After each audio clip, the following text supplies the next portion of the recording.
2025 calendar വർഷം വിജയത്തോടെ ആരംഭിച്ചിരിക്കുകയാണ് കേരള ബ്ലാസ്റ്റേഴ്സ്. കഴിഞ്ഞയാഴ്ച നടന്ന കളിയിൽ പഞ്ചാബ് FCയെയാണ് മഞ്ഞപ്പട വീഴ്ത്തിയത്. എതിരില്ലാത്ത ഒരു ഗോളിനായിരുന്നു ഈ കളിയിൽ കേരള ബ്ലാസ്റ്റേഴ്സിന്റെ വിജയം.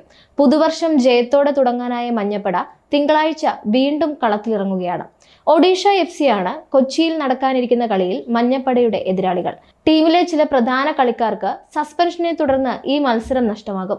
അതുകൊണ്ട് തന്നെ ടീമിൽ അഴിച്ചുപണിയുമായിട്ടായിരിക്കും കേരള ബ്ലാസ്റ്റേഴ്സ് ഒഡീഷയ്ക്കെതിരെ ഇറങ്ങുക. രണ്ട് പ്രധാന മാറ്റങ്ങളാണ് ബ്ലാസ്റ്റേഴ്സ് നിരയിൽ പ്രതീക്ഷിക്കപ്പെടുന്നത്. ഇതെന്താണെന്നും ടീമിന്റെ സാധ്യത സ്റ്റാർട്ടിംഗ് ലൈനപ്പ് എങ്ങനെയായിരിക്കുമെന്നും നോക്കാം. ഈ സീസണിൽ ടീമിന്റെ 1-ാം number goal keeper Sachin Suresh ആണ്. സീസണിൽ അത്ര മികച്ച ഫോമിൽ അല്ലെങ്കിലും അവസാന മത്സരത്തിൽ ക്ലീൻ ഷീറ്റ് നേടാൻ അദ്ദേഹത്തിന് സാധിച്ചിരുന്നു. ഒഡീഷ FCക്കെതിരായ കളിയിലും സച്ചിൻ തന്നെ കേരള ബ്ലാസ്റ്റേഴ്സിന്റെ ഗോൾ ബല കാക്കും. കഴിഞ്ഞ കളിയിൽ സ്റ്റാർട്ടിംഗ് ലൈനപ്പിലേക്ക് മടങ്ങിയെത്തിയ ഐബാൻ ഡോഹ്ലിംഗ് തന്നെയായിരിക്കും റൈറ്റ് ബാക്ക് പൊസിഷനിൽ കളിക്കുക. കഴിഞ്ഞ കളിയിൽ താരത്തിന് ചുവപ്പ് കാർഡ് ലഭിച്ചിരുന്നുവെങ്കിലും പിന്നീട് ബ്ലാസ്റ്റേഴ്സ് നൽകിയ അപ്പീലിന്മേൽ അത് മഞ്ഞക്കാർഡായി മാറിയിരുന്നു.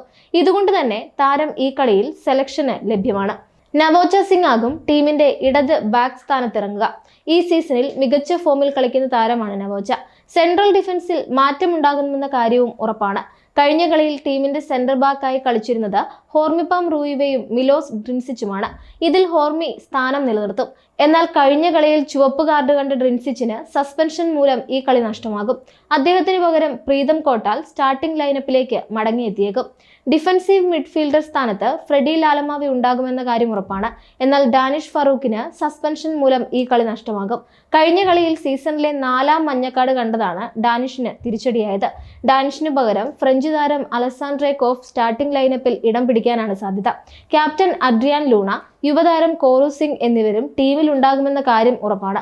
ആക്രമണ നിരയുടെ ഉത്തരവാദിത്തം മൊറോക്കൻ താരം നോഹ സദയിക്കും ഗാന താരം ക്വാമെ പെപ്രയ്ക്കുമായിരിക്കും. ഇവർക്ക് തിളങ്ങാനായാൽ കേരള ബ്ലാസ്റ്റേഴ്സിന് കാര്യങ്ങൾ എളുപ്പമാകും. പരിക്കിൽ നിന്ന് മോചിതനായ Spanish star striker Jesus Jimenez ഈ കളിയിൽ ഇറങ്ങുമെന്ന കാര്യം ഏറെക്കുറെ ഉറപ്പായിട്ടുണ്ട്. എന്നാൽ പകരക്കാരനായിട്ടായിരിക്കും അദ്ദേഹം എത്തുക.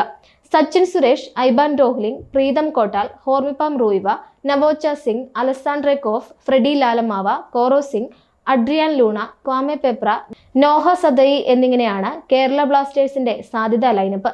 നിലവിൽ 10 കളികളിൽ 17 പോയിന്റാണ് ISL 2024-25 സീസണിൽ കേരള ബ്ലാസ്റ്റേഴ്സിന്റെ സമ്പാദ്യം. പോയിന്റ് പട്ടികയിൽ 9-ാം സ്ഥാനത്താണ് ഇപ്പോൾ മഞ്ഞപ്പട.